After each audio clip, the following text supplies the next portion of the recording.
I have read 239 books so far. I say so far because I'm filming this earlier than I'm posting it. And I'm probably going to read many more, unfortunately. I say unfortunately because it's just a lot. But I love doing it, obviously, otherwise I wouldn't.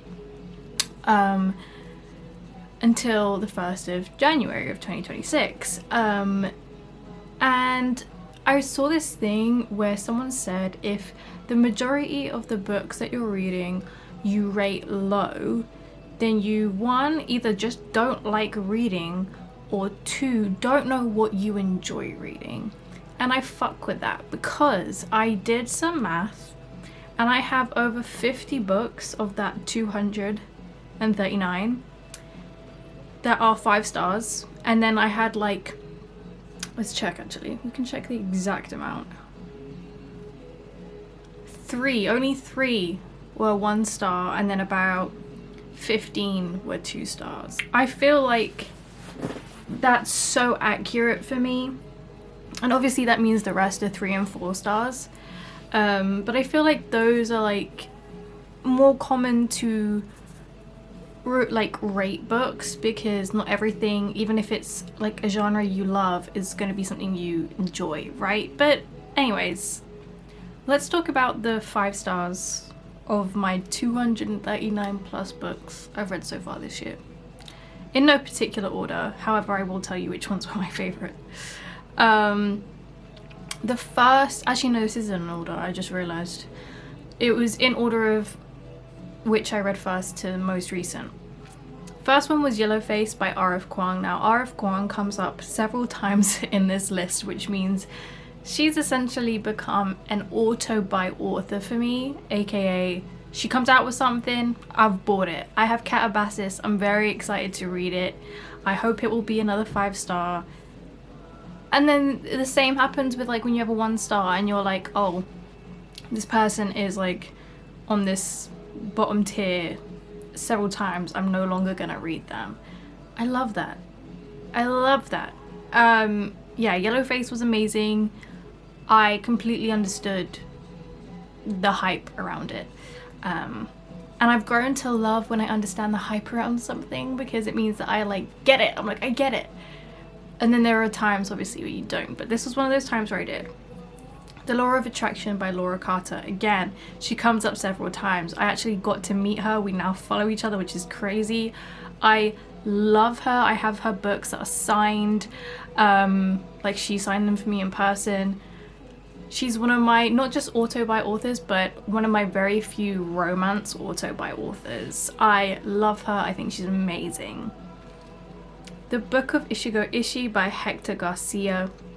Now the thing about this is, like, when I made this list I was like, do I put this into non-fic, fic, and then like romance, and then literature, like, you know, things like that? And I was like, no, it's gonna be like too complicated. But I do feel like we rate non-fic differently to fiction, because non-fic, you don't have to be good at literature to write it. Does that make sense? Like, you can just be a doctor and very good at talking about your profession. You know what I'm saying? And like, there are several memoirs, or a couple I think, in this, and I'm like, yeah, like, it's very easy to talk about your life extremely well, but you don't have to be like this most incredible literature writer. Whereas like the 5 star of the non-fics don't compare to the 5 star of fics, but they're still a 5 star. You know what I'm saying? So anyway, I like that book a lot. It's also, I think, very hard for me to put non-fic as a 5 star because I've read so many bad ones. So if I do, you know it's good. Speaking of which, next one is also non-fic, and the next one after that is also non-fic. The Nervous System Reset by Jessica Maguire. I read this a year ago and it is so relevant to me now as it was then, and I feel like it is something that everyone should read. Everyone's gone through some form of trauma in their life. This is just something that It's very scientific. I needed it at the time and I still need it now. It's still very relevant for me. I loved it. Then a slightly kind of different non-fic was The Joy Document by Jennifer McGaha, and I loved this. This was basically Jennifer basically put loads of different stories throughout her life that made her happy, and I love shit like that. I just absolutely loved it. Now we have Beg, Borrow, Steal by Sarah Adams, and Sarah Adams is one of my auto-buy romance authors. I love this. I have the arc of her new fucking book and I can't wait to read it. I'm so excited. I love Sarah Adams so much, so that's really, really exciting for me. Then I read the non-fic Shy by Design by Michael Thompson. This is something that is so niche in my opinion, and there's a couple other niche ones that I'll talk about as well, which is kind of funny because it really exposes me and my reading taste.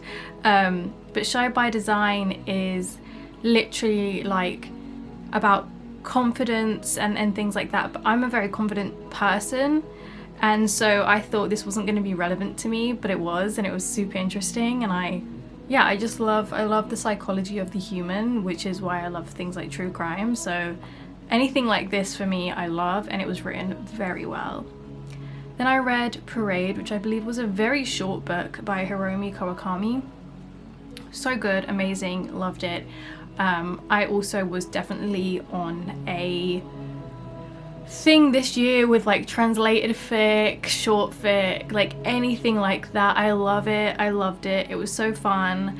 I feel like that's how I'm gonna end the year, reading stuff like that, because it's just a mood that I can always read that kind of stuff, even in that, like, in any mood.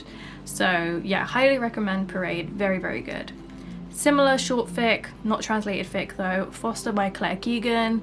I remember the first time I heard about this was through Jack Benedwoods, who I have very mixed feelings on, but saying that he was going on about how it was amazing, it was 5 stars, and I was like, I heard about it years ago from him, whenever he first spoke about it on his YouTube channel, which I haven't watched in over a year.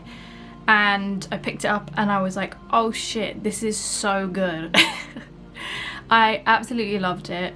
Again, short fic for the win. As if you can't tell, I don't know where I put my book away, but mine is short fic as well, short lit fic, so I do love that. The Shape of Things Unseen by Adam Zaman, which again is that niche non-fic stuff that I love to read. I just love anything, again, that's like about psychology but also about science, but not like fucking biology or whatever. I love shit that's like quantum physics, but also then like the opposite end of the spectrum again, of because psychology is a science, so you know, so it's just things like that. I highly recommend reading that if you believe in I don't want to butcher this.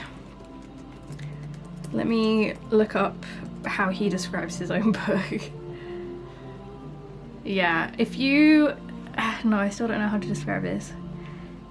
So it's about imagination, but if you are interested in things like how everyone thinks differently, that's what I would pick up. That's all I'm gonna say. Also, I know I've said this in my last video, everything is so orange in these videos. It's because outside is grey as hell, so I get zero lighting at all. I know you can see like how grey it is over there, so sorry about that, but yeah. Then Carla by Colin. Why do I feel like I read that last year? Am I right in saying that I read Carla this year? I did. No, I'm chatting shit. I read Carla this year. This, I wasn't sure how I was gonna feel about it. I know I just said I love true crime. This isn't true crime. This is mystery thriller. I'm not a massive fan of mystery and thriller books. I feel like it takes forever to get to the fucking point, and it's just annoying more than anything. Love mystery shows though. and thriller shows. Yes, I do. However, this one was really good. I do feel like this is going to be my baseline for enjoying mystery thrillers, because I feel like if it is like literary, I think I will prefer it, because I've read stuff like fucking Richard Osman and I still have all of his other books to get through. I read the first one and I was like, I hate this. I hate it so much. At the same time, like, I think literary is hard to do. I think people miss the mark very easily with literary. So yeah, it's a hard, for me, it's a hard thing to get 5 stars for a literary, no, for a mystery thriller. However, this was one. It was very, very good. I also had a signed version, which was awesome. Feral Self-Care by Mandy M. Again, I find that self-care is just fucking bollocks when it comes to books. Like, I was having this conversation with my best friend Erin the other day. It's too general for it to be impactful or powerful or meaningful, which is why I love very niche books. You know, and like, I'll read into very specific things. As you'll see, I get into more specific things, but like PTSD, etc. So when I came across Feral Self-Care, I believe it was an ARC that I got, and I was like, okay, Feral Self-Care, I like the sound of that, because it sounds like not the usual have a tea, have a bath shit. And it was. I loved it. I love how feral it was, so we should all be a bit more feral, I think. Then I feel like this year is so weird. I have zero concept of time, because I cannot believe it was only this year that I came across Melinda Kopp, who is my auto-buy romance author as well, who I know and who gave a quote for my book. She's literally on the back of my book, which is crazy. But this was when I first read Complications in Paris, which just blew me away. I loved it. It's a historical romance, it's a period piece, it's so fun, and just so beautiful. The cover is stunning. And yeah, I'm so grateful for Melinda Kopp, but also by author, as I should. Now, I will say there are several little books of, and if you don't know, there is a series called the Little Book of blah blah blah. I'm sure you've seen them everywhere. However, I have a collection of the Little Book of fashion houses. Each book is written by someone different. However, they have the same writers over and over for different ones, and I find that the ones that they reuse the most are the worst. There was a postman who came and he delivered a fucking box of books that I didn't know I was fucking getting, and I just want to open this with you guys. So I'm so excited for this. I did not know. I did request this, but I didn't know if I'd get it or not, but I did. So I'm very excited for this. Ugh, come on.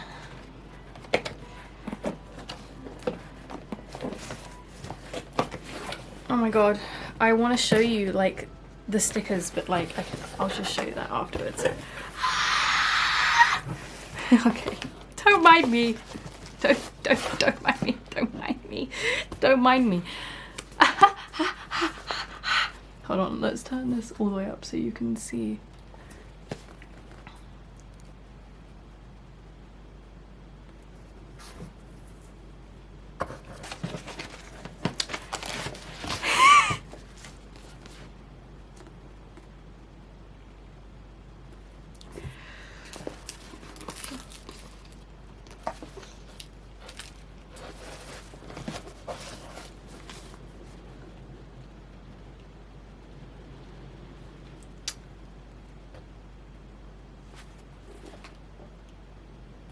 I'm so happy right now.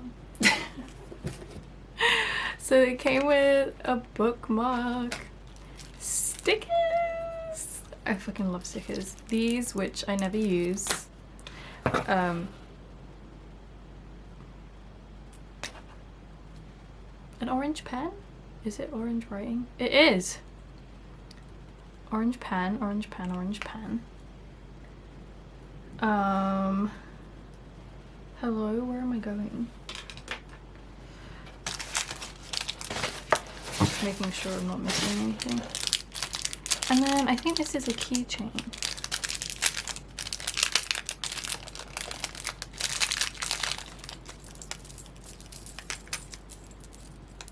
Yes, it is.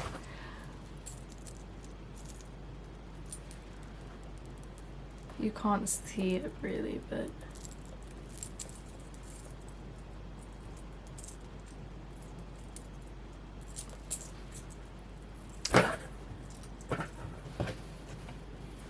the happiness inside of me is unreal right now.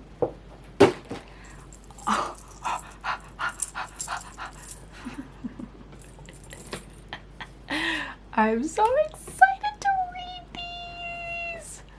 And I have become a sucker as well for series. I usually don't really give a fuck when it comes to a romance series.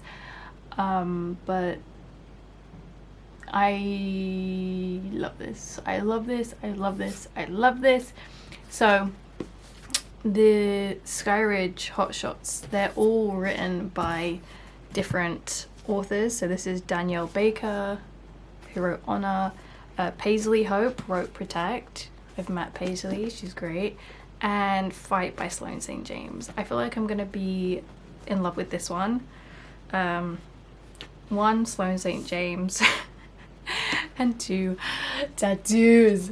Anyways, I'm so excited for this. I find this so exciting. I love the cover art. I usually hate when men are on the covers, but this like type of art I love. It's giving like, you know, when fan art, yeah, you know what I'm saying. Anyways, didn't mean for that to happen, but it did, and I'm glad it did. So let's continue. Yeah, the little books of fashion houses.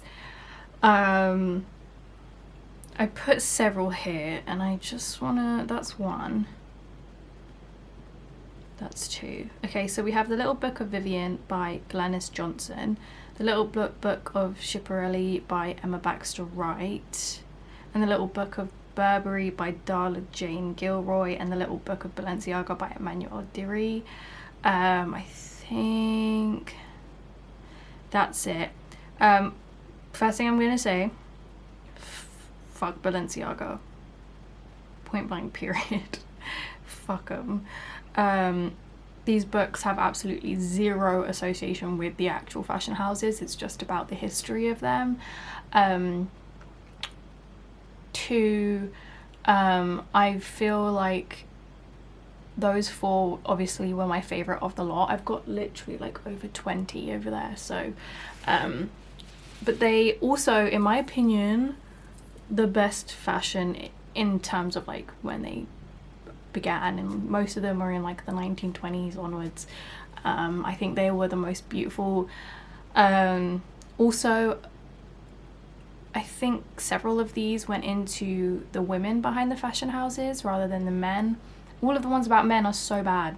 I don't know if it's the writers, because I know like Emma Baxter Wright is one of the writers, but I don't usually like her ones. This was the only one I liked by her, and I think it's just because I loved Schiaparelli. But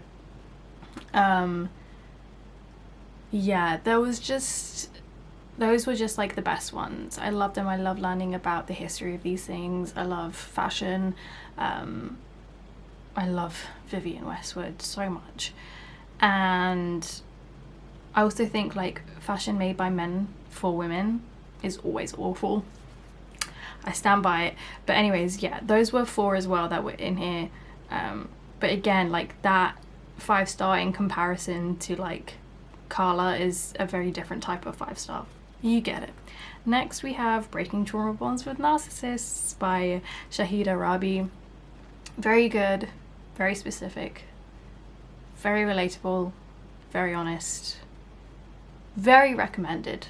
I think a lot of people in life will deal with narcissists, but also it goes into psychopaths as well. And even though, actually no, that's a lie, I was about to say even though I've never dealt with a psychopath, when I had read this I hadn't dealt with a psychopath. I have since dealt with a psychopath, and I obviously have a love for true crime, so I am aware of certain behaviors, and again I watch things like that for the psychology and the sciences. I love forensic science and things like that. Honestly, having read that helped me recognize the psychopathy very quickly. So I highly recommend reading it anyway, just in case. Get Your Shit Together by David Shrigley. This is like a coffee table book with like art and funny messages and whatever, and I loved it. It was my style, but also my humor. Greta by Selena Fragassi. This is about Greta Gerwig. I loved this. I will always love Greta so much with my whole heart, so if you're a fan, obviously I recommend. When Alec Met Evie by Jenny Proctor. I have more Jenny Proctor, I think, on my to read list, but I haven't gotten around to anything else. But yeah, I love this one, and also there was no smut in this one. It was very wholesome. I like switching between ones that do and don't have that, so I really like that. When Your Partner Has an Addiction by Christopher Kennedy Lawford. I think that if you relate to this, it's very worth reading. Autism and Asperger's Syndrome by Simon Baron Cohen. Again, very specific things I'm looking into for personal reasons, but again, if you relate or have your own reasons to be reading these things, I cannot recommend them enough. Proud Flesh by Catherine Simone Gray. This one was quite triggering to read. It's a memoir. I feel like it would actually even be more triggering for me to read now, but if you feel like you don't get triggered at all, then this is something to read. Despite being triggered, it was very, very good, very emotional, very well written, so yeah, I definitely recommend. Room on the Sea by Andrei Ackerman. This was an ARC, and I also read his most recent book that isn't out yet. I got the ARC for that as well, obviously for so many reasons. If you don't know my lore, I've met Timothée Chalamet 4 times. Call Me By Your Name is the reason I got into film and so many other things, and I studied film in uni and have it tattooed all over. And yeah, Andrei Ackerman is one of my auto buys. I know I'm not buying them, I know they're ARCs, but one of my auto reads, and I loved Room on the Sea. I think the last one I read was a 4-star. You should go check out my review for that because I go more into depth about why. It wasn't bad at all. I just think he has themes that are constantly repeated, and I would love to see something a little bit different from him. But Room on the Sea, loved it, really good. And then of course we have Babel, R.F. Kuang. I told you she would show up again, and she did. Babel was amazing. I loved it. I actually don't know what I preferred, whether it was Babel or Yellowface. I feel like they're so different. But I'm very excited to read Calabasas because I feel like that's kind of similar-ish in vibes to Babel, and I loved Babel, so very excited for that. Mile High by Liz Tomford. Oh my god. This book had me kicking my feet and giggling, bro. I have the entire series. I got sent the entire series after I fucking freaked out over how much I loved this one. And I haven't read it on purpose because I know it's gonna send me into like a fucking like giggling and kicking my feet spiral. Seriously, like I'm so excited to get through it. Then I read Elysian Fields by Twyla Gingerich, and this is a friend of mine, and my friends, all of their books come up on this list. I promise I'm not being biased, they are all just incredible. This was relatable, heartbreaking.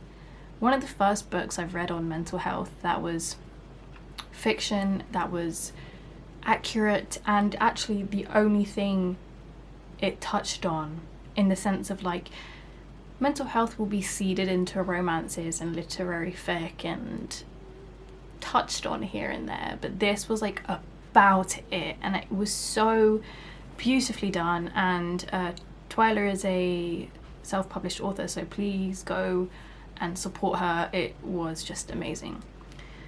Fan Service by Rosie Darnan. I have read several Rosie Darnan. This was my favorite. This was one of my favorite books of the year. I loved this so much. So good, so fun, so silly, so fanfic coded, So I was obsessed. Need I say more?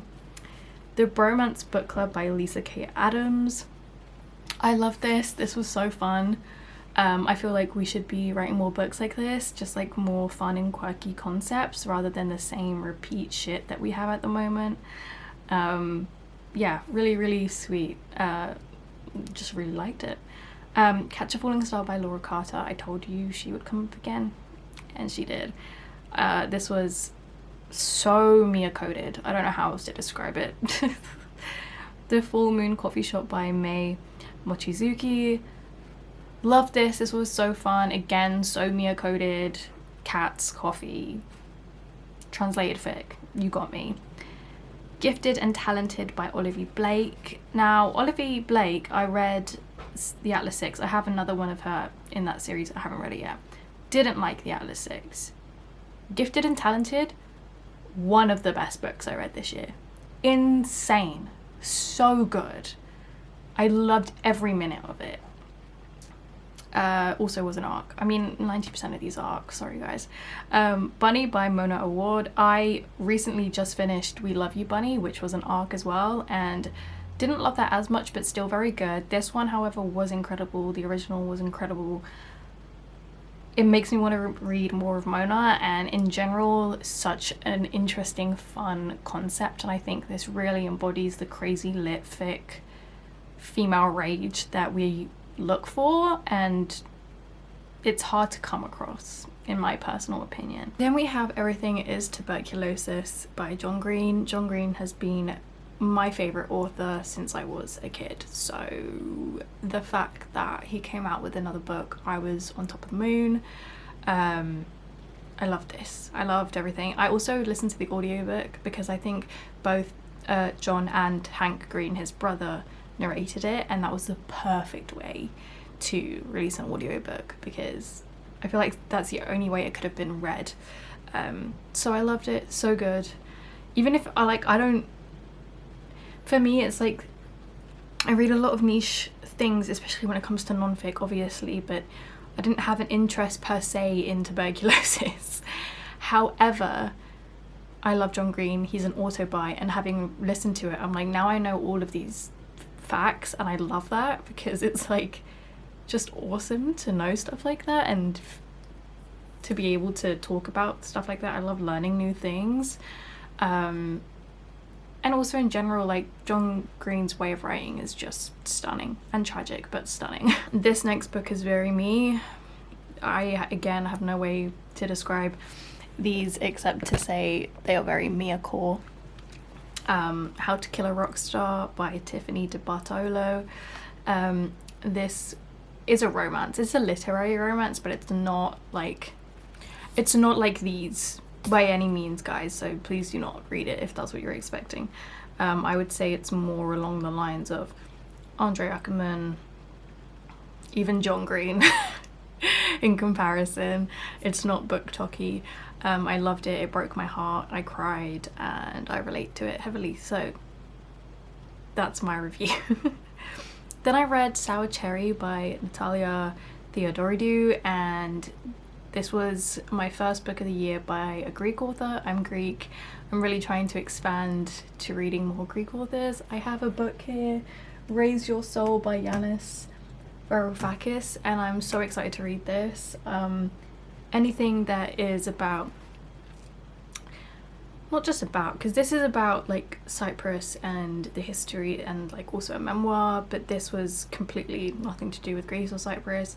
But I just absolutely love seeing my heritage come through in books and reading books by people of my heritage. I feel very connected to them. And Sour Cherry was a retelling of, oh fuck, what's it a retelling of? Forgotten its name. Sour Cherry retelling.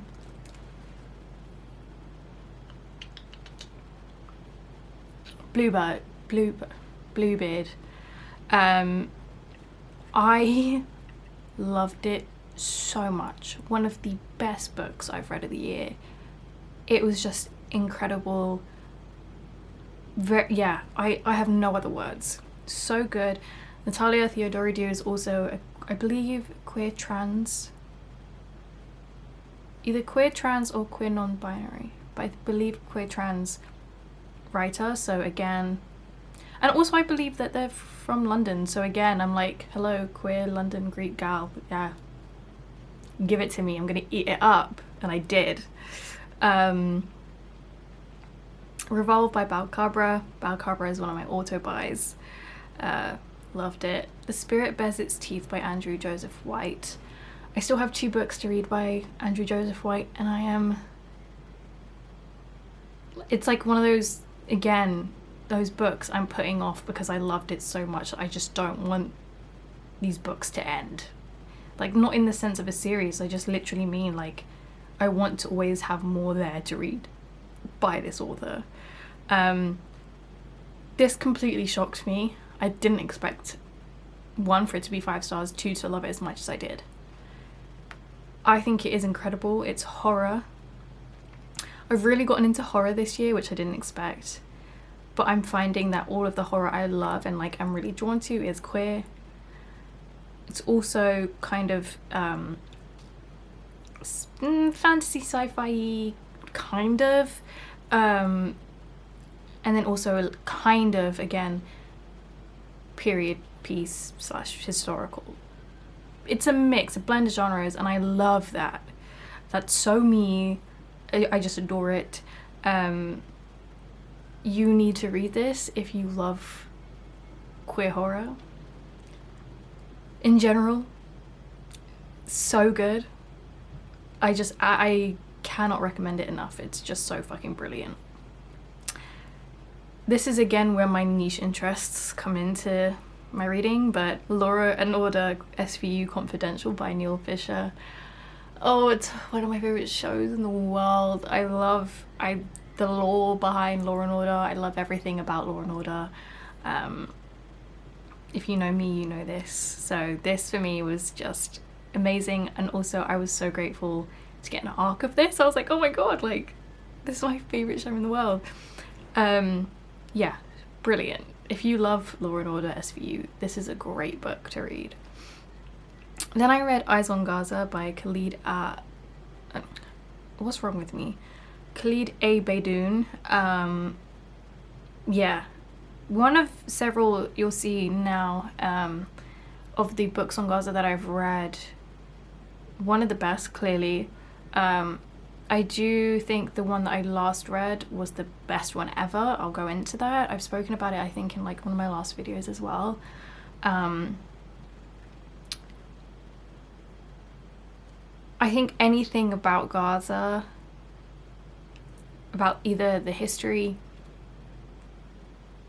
or like memoir, even poetry, anything by Palestinians needs to be read, needs to be spoken about.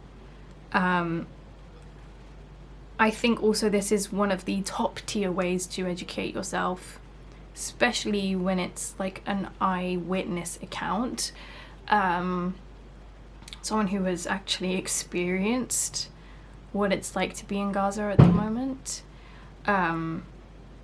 So very clearly it will be heartbreaking, and it was heartbreaking to read, but very important and educational. So yeah, highly recommend. I have also loads to read. I have so many that to get through, and I'm very grateful to receive a lot of these as ARCs as well.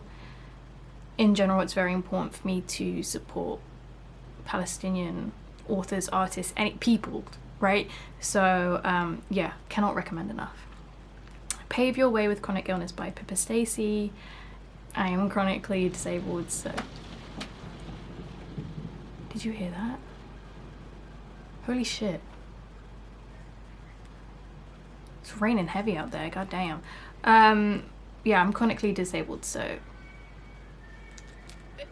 yes to this. One of my friends, again, I'm so excited to speak about this, Overspill by Charlotte Paradise. Charlotte and I are both chronically disabled, and that comes into this book, but so does PTSD, which I have as well. And this was literary fic. Again, you can't say it's romance. It's not like this, okay? So do not pick it up if that's what you're wanting. Again, I would relate it to Andre Ackerman, that kind of like, it's a love story, not a romance. That's what they say, and broke my heart in two, and I relate very deeply to it. And I just think that Charlotte is an incredible writer. It's so beautiful to read, and I think it should be read whether you relate or want to understand, because I also think if all you read is this kind of stuff, like, I love this stuff. I don't judge anyone for reading this stuff. This is a bit of me. But I think if this is all you read, you need to expand your reading material deeply. Your brain is probably a bit frazzled. Go and read some good lit fic, okay? Incredible, so incredible. Really proud of Charlotte as well. Wes Anderson, a retrospective. Yeah, I'm a Wes Anderson fan. If you're a Wes Anderson fan, you'll just love anything to do with him, which I do. Notes on Infinity by Austin Taylor. Again, did not expect to love this one as much as I did. It's the same, it's very similar to, in terms of genre, to Overspill, but also How to Kill a Rock Star. It's lit fic with love, it's not romance, and that's one of my favorite genres. I love it. It broke my heart. I relate to it very strongly. You need to read it. So good. I honestly think, like, I remember when it first came out, so many people were talking about it, loved it, but I feel like it didn't get its flowers that it deserved. Then I read Clean by James Hamblin, which is about like skincare and how like hygiene has turned into consumerism and etc, etc, and it was so interesting. I love it. It changed how I do my skincare. I feel like I've understood so much more since reading this. So clever. I loved it. Really good read. Then I read the book by Alan Watts. Alan Watts is one of my favorite philosophers, also my mother's favorite philosopher. Very easy to read, short book, very, very good. Then I read Less is More by Jason Hickel. Again, it's not about skincare, but it was completely the other side of the spectrum of consumerism, where it was just like political and things like that, and I really loved everything Jason Hickel said in this. I think it's so key to the current state of the world, and I cannot recommend it enough. Then I read the essay / book by 𝙁𝙗𝙗, Palestine and Feminist Liberation. I don't usually love reading essays, but again, I think this is so important. It was very good, obviously. I think it's very important to educate yourself with things like this, so please do read that if you can. Then I read Mindhunter by John E. Douglas. True crime. I'm here, I'm sat, I'm seated. I am so glad that I read this before watching the fictionalized series of it, but I do want to watch that as well, because I think first accounts of these experiences is most important. But also what I loved about this was that it was again about like the science and psychology very heavily, rather than just like the crime itself and whatever. It was so heavily about psychology and things like that, so loved it. Brilliant. Then I loved The Third Gilmore Girl by Kelly Bishop. Really like interesting things that I just didn't even expect to like care about, but awesome, and again an arc, so that was amazing. Obviously if you love Gilmore Girls you should get that. Then I read The Lamb by Lucy Rose, who's one of my favorite people on the planet, my friend. One thing I love about Lucy, and I always do this with her, is that I'll always see her book out in the wild. Always like come across these people who love it, and I always tell her when I have these interactions, and just seeing her light up is like my favorite thing. But The Lamb was, she's a bestseller for a reason. It was completely incredible. Again, queer horror. Sign me the fuck up, apparently. Who would have known? I loved it. It was brilliant. Another friend of mine, Paula McKenna, wrote When the World Ends This Time, which was a poetry book. Not my first Paula book, but every book that Paula has written I have loved. I think Paula is such an incredible writer, self-published, needs to be traditionally published seriously at this point, like so beautiful. I even love her essays on Substack. I really relate to them, so if you can support a self-published writer, please go and support Paula. Listen, I then read Bellies by 𝙃𝙚𝙧𝙗𝙗, and this fucked me up. I was sobbing my eyes out. This was only a few weeks ago. I was crying so much from this stupid fucking book. I did not, 1, expect it to be what it was. 2, the twist destroyed me. 3, I feel like I usually see things like that coming and I didn't. 4, I didn't expect to love it the way I did. 5, I'm like attached.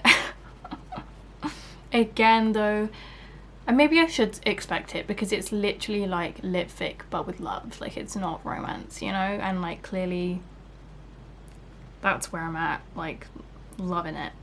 So good, deserves all the hype, destroyed me. If you want to be destroyed, read Bellies. Then this is the most recent book on Palestine I read, called Pizza Before We Die by Hassan Kanafani.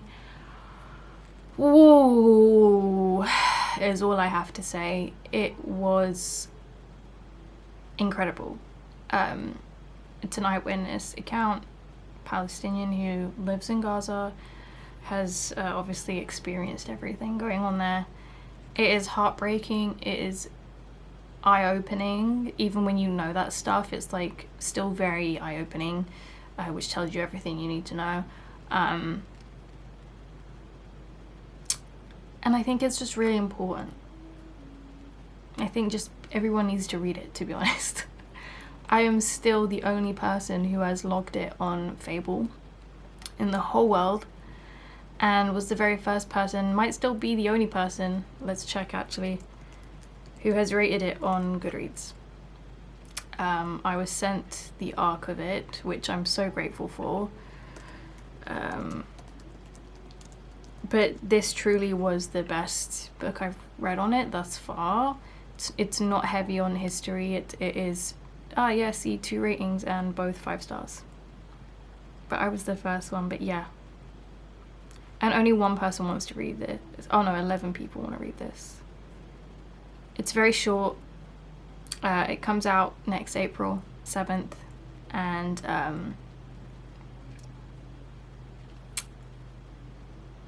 needs to be read. That's all I can say. It needs to be read. Yeah. Then I read Blood Honey by Sean Peacock, which was actually a comic. One of my very few comics this year. I've always loved a good comic since I was young, but I don't read a lot anymore.